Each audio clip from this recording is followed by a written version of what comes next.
Okay, Wayne Thomas asks, I'd like a confirmation on my service books 4 and 5, where he and Denny both signed their last name as Sim, and maybe a brief explanation. No, this is please hold for Dave Sim. We don't have brief explanations of anything. as witness Spider-Man and his amazing friends. As to how long or how often she signed her name that way, it seemed to be of interest to other members as well. Okay, I'm gonna pause for a second just to explain. I put on the service Facebook group, anybody have any questions for Dave? Because somebody had a question, but I couldn't remember who or what the question was. I think it was Wayne, but I'm not sure.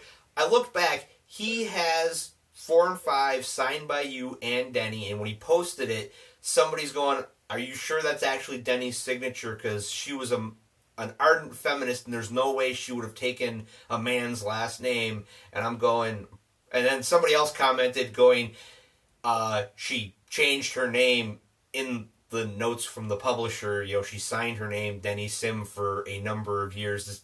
This isn't up for debate. Like, we know factually this is what happened. And other people are going, yeah, but Denny was really feminist. I don't think she would do that. She wasn't that feminist, and particularly, it looks like these were signed on the '82 tour.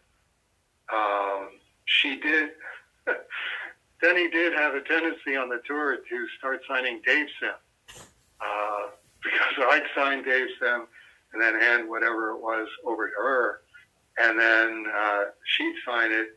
And you can tell by the way that the Sim is done, she was sort of copying the way that I signed Sim. So there was a lot of influence in that sense. And yes, she never went by Lou Bear after we were married.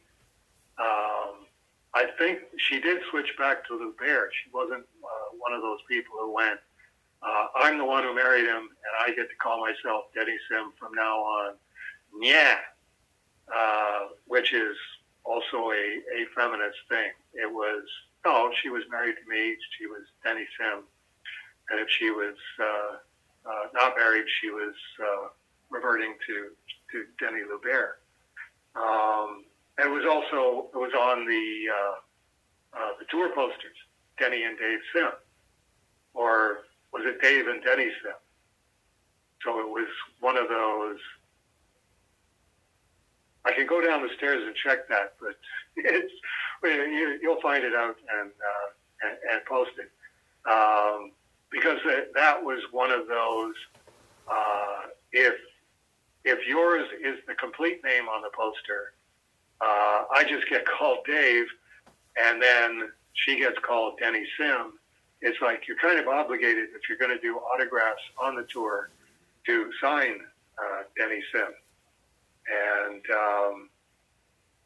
I'm pretty sure that was the case. She would have signed Denny Sim starting in October 1978 when we got married, and would have stopped signing Denny Sim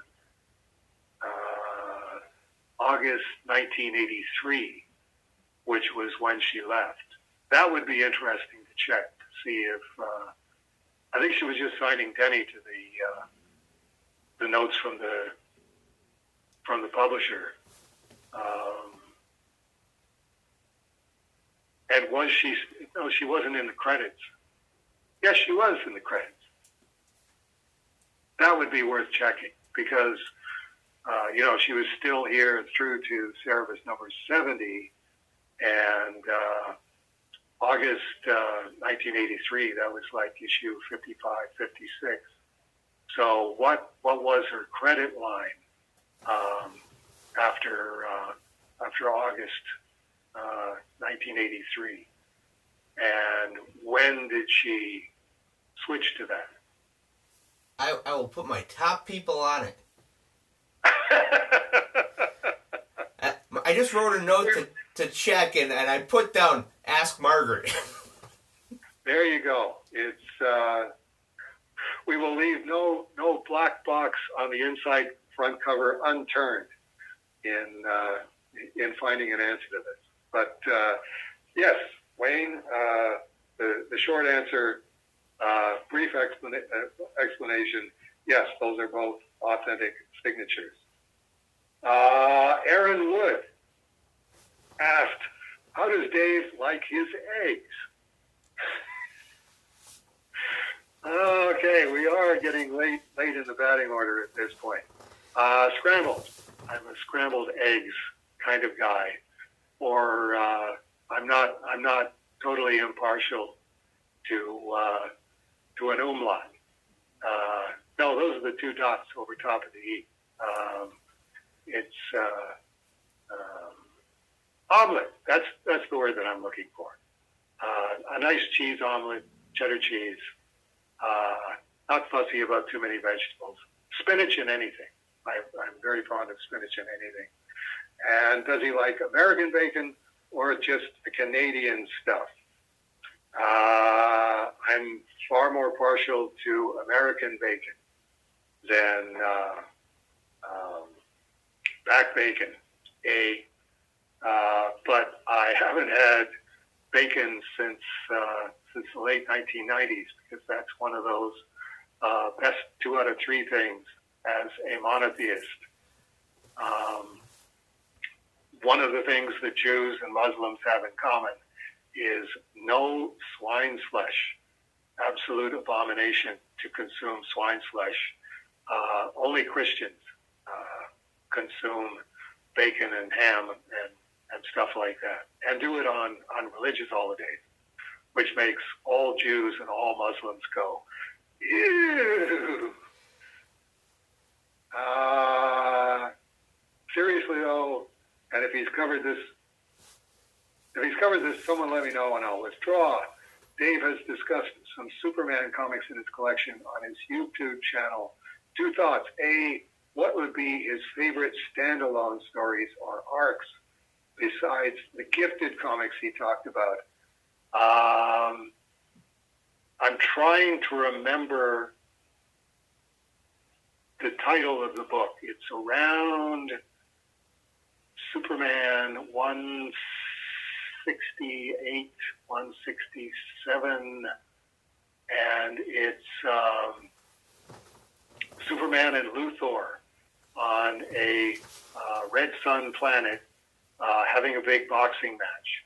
And it's a book-length thriller, 3-parter, and it's written by Jerry Siegel, and it's one of the great Jerry Siegel stories. When he came back, they let him write Superman again. He definitely meant it, and meant it hardcore. I still get a lot of pleasure out of that story, and any of the. It was the planet they were on became called Lexor, because Lex Luthor actually helped the residents of the planet to recover their lost technologies and pretty much saved the whole civilization. And of course, Superman shows up, and it's like he's the enemy of this guy, and it's like, well, you're the enemy of our planet's greatest hero. So Superman became the Lex Luthor of the planet Lexor. And it sounds contrived, but it's really, really well written, and was definitely very, very grabby for me. I would put that as the top 10 Superman stories from my childhood. I'll look some of them up. And because you described an issue that I know I have reprinted, I grabbed my copy of Superman in the 60s off the shelf. The showdown between Luthor and Superman, originally presented in Superman number 164, October 1963. There you go. According to the credits in this book, though, story was Edmund Hamilton, pencils Kurt Swan, and inks George Klein. Oh, I think it's Jerry Siegel, but I'll defer to greater experts. This is a DC reprint book where they've started putting in disclaimers saying, as far as we know, this is the uncredited stories we're crediting based on the information we have, but we may be wrong. Right. Jerry Siegel did write Superman 165 the following month, The Sweetheart Superman Forgot. Right. According to this. It's one of, you said Luthor and Superman on Lexor, and I'm going, oh, I know that story. I have it in the Superman in the 60s book.